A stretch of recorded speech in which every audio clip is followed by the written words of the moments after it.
عہدوں کے پورا کرنے کے بارے میں حضرت مسیح علیہ الصلوۃ والسلام کیا ارشاد فرماتے ہیں؟ ایک جگہ آپ نے فرمایا کہ خدا تعالیٰ نے قرآن شریف میں تقویٰ کو لباس کے نام سے موسوم کیا ہے۔ چنانچہ لباس التقویٰ قرآن شریف کا لفظ ہے۔ یہ اس بات کی طرف اشارہ ہے کہ روحانی خوبصورتی اور روحانی زینت تقویٰ سے ہی پیدا ہوتی ہے، اور تقویٰ یہ ہے کہ انسان خدا کی تمام امانتوں اور ایمانی عہد اور ایسے ہی مخلوق کی تمام امانتوں اور عہد کی حد الوسع رعایت رکھے، یعنی ان کے دقیق در دقیق پہلوؤں پر تاب و مقدور کار بند ہو جائے، باریکی سے دیکھے کہ ان پر عمل کرنا ہے۔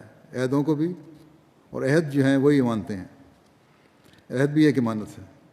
فرمایا پس اللہ تعالیٰ اور بندوں کے تمام عہد پورے کرنا اور ایمانتوں کی ادائیگی ہی ہے جو تقویٰ کی حقیقی راہوں پر چلاتی ہے۔